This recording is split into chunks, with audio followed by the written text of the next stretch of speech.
Hoje a nossa conversa é com o empresário Alfredo Kaifer, ele que já foi deputado por 3 mandatos. Para a gente entender um pouquinho, estamos abrindo espaço, conversando com lideranças políticas, empresários ligados aos mais diversos setores da economia, para a gente entender o impacto dessas tarifas de 50% impostas pelos Estados Unidos aos produtos brasileiros. Vocês vêm acompanhando esse anúncio que foi feito recentemente pelo presidente dos Estados Unidos, Donald Trump, e para entrar em vigor essa medida entraria em vigor em 1º de agosto. Alfredo, pela experiência que o senhor tem como deputado federal, estando lá debatendo, e como empresário também, quando a gente fala em impostos, que impacto terá essa medida norte-americana aos produtos brasileiros ou à economia do nosso país?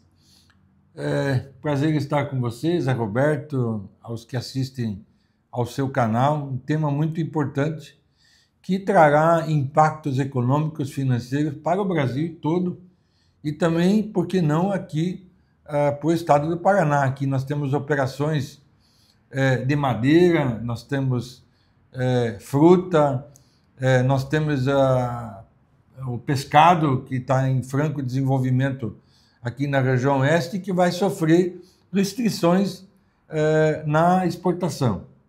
Eu colocaria 2 frases para você para uma análise.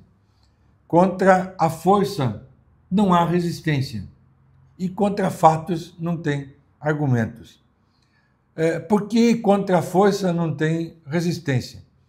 Há alguns anos atrás, no período de Guerra Fria, os países faziam o domínio geopolítico através da força bruta propriamente dita, com guerras, com invasões, enfim, toda essa forma armada, muitas vezes, de tentativa de domínios.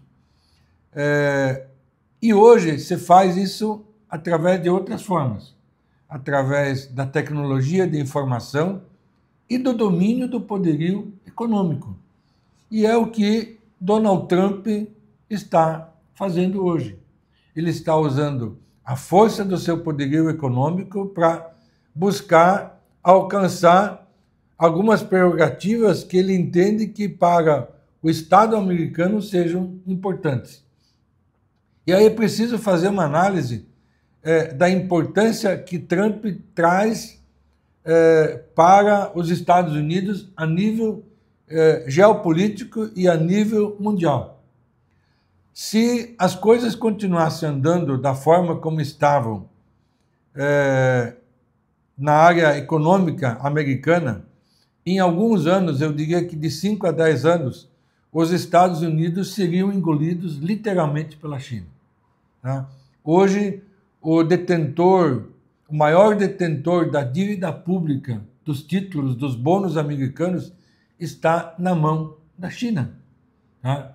Que controla e manipula o mercado internacional de transações econômicas, financeiras e também de mercadorias. Tá? E Trump viu essa posição e decidiu tomar iniciativas para frear essa situação e que se reverta essa situação. Tá? E ele faz isso não pela força das armas e pela força econômica que os americanos têm.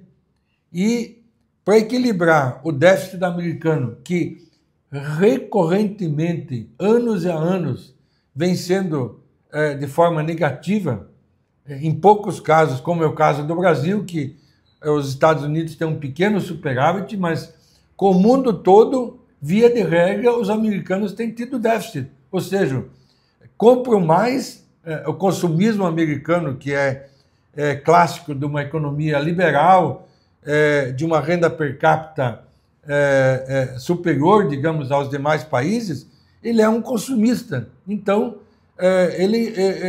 ele importa muito mais do que exporta há muitos e muitos anos. Né? Esses déficits recorrentes trariam o Estado americano a uma situação inadministrável daqui a alguns anos. E aí ele começou a ter essa atitude. Eu quero tarifas de importação. Quem quer vender para os Estados Unidos vai pagar caro por isso. Né? Vai pagar mais caro por isso e a arrecadação será maior nos Estados Unidos, tanto é que em alguns meses aí ela já foi muito superior ao que vinha sendo registrado historicamente. Quer dizer, a arrecadação tributária americana tem aumentado com essas taxas de importação e o déficit comercial certamente está se reduzindo e vai se reduzir minimamente a níveis razoáveis. É isso que ele quer. Agora que a gente Mas observa... a par disso também, Zé Roberto, há um outro fator que não é só a predominância econômica que ele quer buscar, o equilíbrio do déficit da balança comercial, como nós falamos. Trump também quer impor a sua condição ideológica. Tá? E aí ele vai bater de frente com alguns países, como é o caso do México, que atua numa linha, digamos, de centro-esquerda, como ele fez com a Colômbia, colocou a Colômbia numa saia justa e conseguiu, e aí, diferente do nosso glorioso presidente Lula, que se arvora de uma condição suprema, né, alegando soberania nacional, e que, ao invés de baixar a bola e tentar ir pelo caminho do diálogo, abre contendas, eu diria, maiores do que as necessárias. O que o Lula tem que ir para o Chile, por exemplo, num momento onde já existe afronta com o Trump, para se reunir com países da esquerda e começar a detonar o presidente Trump, ou seja, aumentar mais ainda o litígio, quando todas as atitudes nesse momento têm que ser de refrear a situação, colocar panos quentes e buscar o diálogo e uma alternativa de saída para que a gente não tenha essa taxa de 50%, como está programado para entrar agora no dia 1º de agosto. Eu, sendo realista, eu acredito que, de primeiro momento, nada vai acontecer e nós teremos essa taxa de 50%, até porque Trump quer mostrar a sua força. Se ele recua nesse momento, ele vai mostrar fragilidade e não é o tipo do presidente americano que é para se declinar ou se inclinar aos países que não se submetem à sua condição. E a gente sabe que Trump tem bronca com o governo Lula, que fez toda uma manipulação no judiciário para que muitas das liberdades democráticas que aparentemente nós temos aqui e que estão sendo infringidas e que a gente não tem força para se impor e para reclamar delas, mas que lá fora, com isenção, eles estão vendo atitudes do judiciário que não condizem com a liberdade democrática e a liberdade do direito judiciário como deveria estar sendo praticado. Essas tarifas, elas preocupam o mundo, né? É uma preocupação global. E o senhor falava sobre as negociações, ameaças do Trump com as tarifas. Por exemplo, com a China, a negociação aconteceu e reduziu bastante. Com o Brasil não está tendo, pelo menos até o momento não há essa negociação, não há avanço. O Brasil não está sabendo negociar? Olha só, veja que um país que tem força econômica, que poderia se contrapor diretissimamente contra os americanos e dizer, tá bom, nós temos força e vamos brigar com os americanos.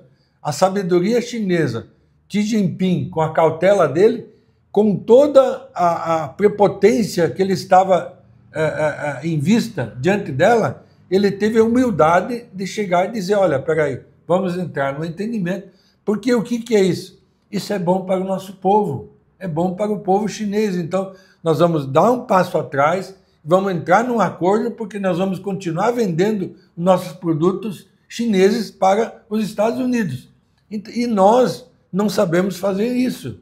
O nosso governo, em vez de entrar numa pauta e dizer, peraí, Trump, quem sabe não é tudo que você quer, nós podemos lhe entregar, mas uma parte disso, vamos dar um passo atrás e tal, e de repente entrar no entendimento para que a gente não tenha, então, essa taxação.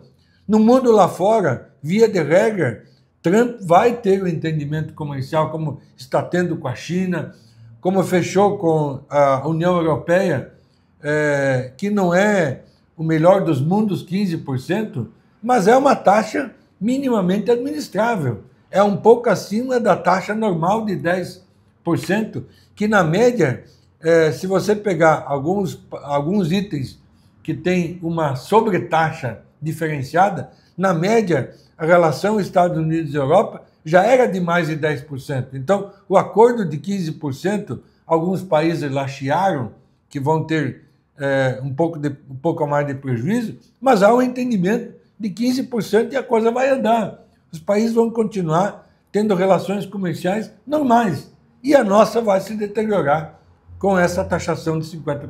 O senhor falava em ideologia e a gente observa também, o Trump ele está esticando muita corda, porque aí vai para o Supremo, tem as punições no que diz respeito a ministros, não é?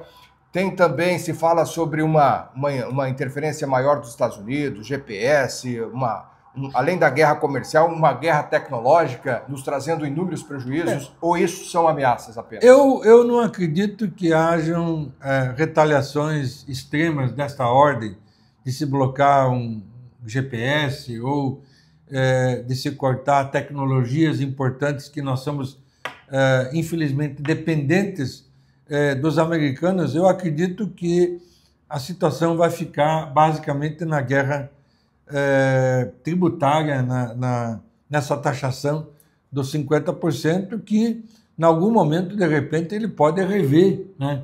Ou dar um tempo, colocar em xeque o governo brasileiro para dizer, tá bom, eu recuo por algum tempo e vocês se condicionam a algumas coisas que são do nosso entendimento e a gente reduz as taxas. Mas o presidente Lula tem que parar de dizer, olha, é culpa do Bolsonaro, é culpa de não sei quem e tal, tal, tal. O culpado grande é o governo Lula. Tá? Ora, por que é que nós tínhamos que ter com o nosso, nós anões, diante de um gigante que são os Estados Unidos, que tem um PIB 10, 12 vezes maior do que o nosso, e nós falarmos em querer defenestrar a moeda americana, não o dólar, criar uma nova moeda do BRICS, uma aliança extrema com a China, que incomoda os Estados Unidos, quer dizer, uma série de coisas, políticas muito socializantes, muito de esquerda, que afrontam o governo americano. Então, é hora de colocar a coisa no seu devido rumo e, de repente, a gente conseguir contornar essa situação tarifária dos 50%, que será um desastre para o nosso país. Olhando um pouquinho mais à frente, de olho nas eleições, a gente já ouviu várias narrativas aí, inclusive o próprio governo petista, o governo Lula, tirando proveito, porque se o Brasil não vai bem, taxa de juros elevadas, a inflação, gasta-se muito, desequilíbrio fiscal. Agora a situação tende a piorar, não é? Partindo desse pressuposto, ou pela forma como as coisas estão caminhando, e aí o governo petista vai dizer o seguinte, a culpa do Bolsonaro, é culpa da direita que teve essa iniciativa e o Trump nos castigou. Ou o contrário, de repente alguém vai entender, não, a coisa já estava ruim, o presidente Lula não consegue, as relações internacionais são ruins, não consegue conversar com o Trump. Quem vai vencer? Qual que é a narrativa que deve vencer? Isso vai impactar nas eleições de 2026? O governo Lula e o PT, eles são especialistas em narrativas populistas que seduzem a população e seduzem os eleitores. O povo em geral, as pessoas comuns, elas não têm conhecimento de macroeconomia, estão pouco ligando se o nosso déficit público é de X, Y ou Z, estão pouco ligando para o crescimento do nosso PIB, enfim, dos nossos juros altos, enfim, dessas questões macroeconômicas. O povo se atenta para coisas básicas, que é emprego, que é a inflação, e que o governo acaba dentro da desgraça, por exemplo, hoje, do tarifaço americano, nós vamos ter uma inflação menor. Quer dizer, o povo aplaudindo. Né? Isso tudo são políticas que vão se traduzir em votos para a eleição de 2026. Isso já adicionado a auxílio não sei das quantas, Bolsa Emprego, farmácia popular, medicamento de graça, Vale Gás, quer dizer, uma série de coisas, financiamentos de consumo que aumentam. Olha só o que a população não está enxergando. 78% da nossa população está endividada e que não vai conseguir pagar as suas contas. E as pessoas não se dão conta de que essa bomba vai estourar logo ali na frente. Tá? Mas, provavelmente, até na eleição do ano que vem, o governo vai segurar toda essa bomba de efeito retardado, ela vai explodir só lá na frente e a nossa próxima geração vai pagar caro por essa situação. Nossos filhos e os nossos netos, que além de a gente não ter perspectiva de uma educação de qualidade, do caminho da prosperidade que a gente devia trilhar, nós ainda vamos ter situações econômicas muito sérias para administrar num futuro de médio e longo prazo. Eleições do ano que vem, o senhor acha que a direita volta ao poder? Nós temos, por exemplo, o governador Ratinho Júnior aqui do Paraná, o nome dele é colocado, tem outros nomes, o próprio Tarcísio, governador de São Paulo, o Lula, que tem aparecido em algumas pesquisas, o Lula aparece na frente, outras pesquisas, alguém da direita venceria no segundo turno. A experiência política que o senhor tem, analisando as informações, as pesquisas, essas consultas que são feitas e refletem naturalmente o momento, o senhor acha que o PT não ganha a eleição, Lula não ganha a eleição? Eu sou um liberal, eu posso dizer que, lógico, eu sou de direita, eu não sou um radical de direita, mas eu sou um liberal convencido que entende que a prosperidade está na liberdade econômica, no ir e vir e na liberdade das empresas, na livre iniciativa, no incentivo ao empreendedorismo que gera emprego e renda, que é o maior benefício social que um governo pode, enfim, o Estado pode proporcionar aos seus entes. Há alguns meses atrás eu já estava muito mais otimista em relação a uma vitória da oposição e me preocupa hoje com os fatos recentes, onde Lula se coloca como vítima, né, e traz isso tudo como um legado de votos para o ano que vem. Mas mesmo assim, as pessoas de juízo, e mesmo aquela grande parte daquelas pessoas que recebem o benefício e que vê que isso é falso, que não é verdadeiro, que não trará resultado de médio e longo prazo, essas pessoas todas poderão enveredar por voto da oposição e a gente poderá ter uma vitória no ano que vem. O grande eleitor será Bolsonaro. Eu entendo que o status judiciário não vai permitir Bolsonaro ser candidato. Eles farão de tudo para que ele não concorra. A situação do Bolsonaro está se agravando a cada momento. Ele não disputa a eleição cá para nós, né, Alfredo? É muito difícil, mas ele será o grande eleitor.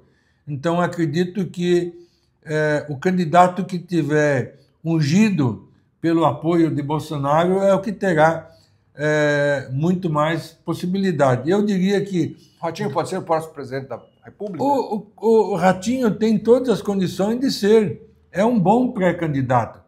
Mas eu acredito que o melhor cotado hoje, isso não é uma opinião minha, mas dos analistas, que veem que Tarcísio, governador de São Paulo, ainda é o candidato com maior potencial, principalmente se ele tiver apoio do ex-presidente Bolsonaro. O Ratinho seria o vice ou tem que pegar alguém lá do Não, norte, não, nordeste? não acredito, com todo respeito, mas o Ratinho ele atrapalharia se ele fosse um vice.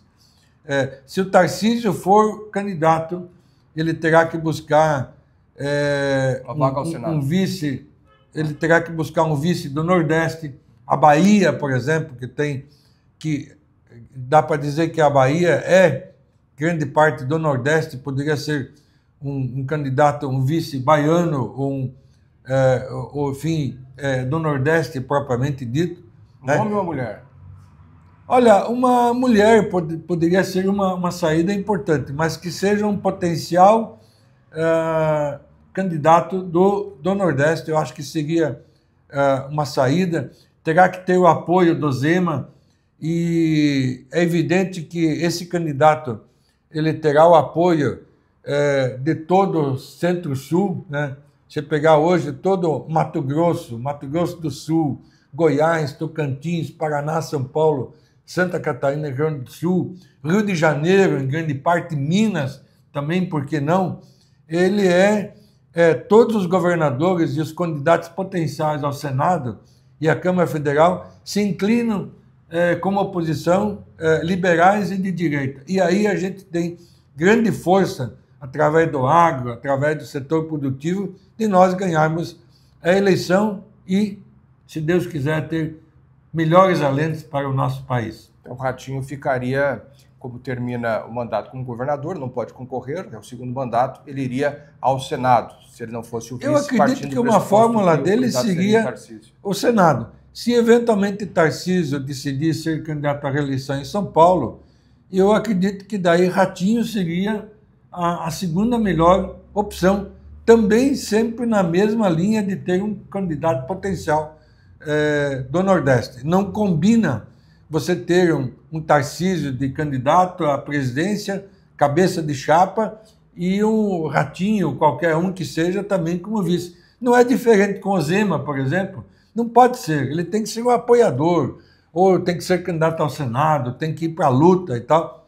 Mas o eleitor forte de esquerda é o eleitor do Nordeste, e ele tem que ser atraído para essa ala de oposição. E também é importante assim, eu acho, por exemplo, o PSD do Kassab, que é um ponto de equilíbrio, né?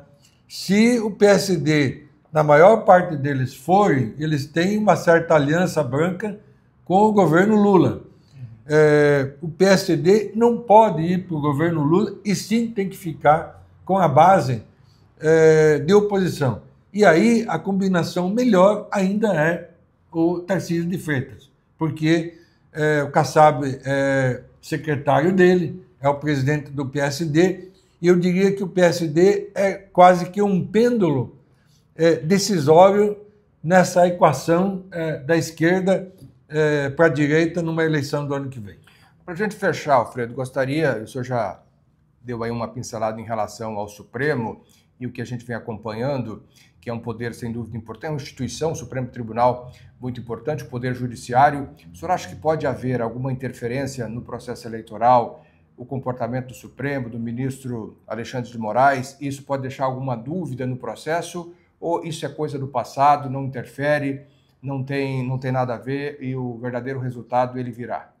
Bem, o Judiciário tem se mostrado muito inclinado, governista, né, em suas decisões, e ele mostrou no passado de que atuou nessa linha, e não sei qual é o comportamento que teremos com o próprio Alexandre de Moraes, se ele dará um freio nas suas atitudes, e é imprevisível o que vai acontecer na linha do Judiciário em relação à próxima eleição. E Alexandre de Moraes, de fato, tem esticado muita corda, tem saído daquilo que seria a missão dele? E o senhor acha que o Senado é omisso quando não encaminha aquilo que alguns defendem, que seria, de repente, afastá-lo? É muito difícil.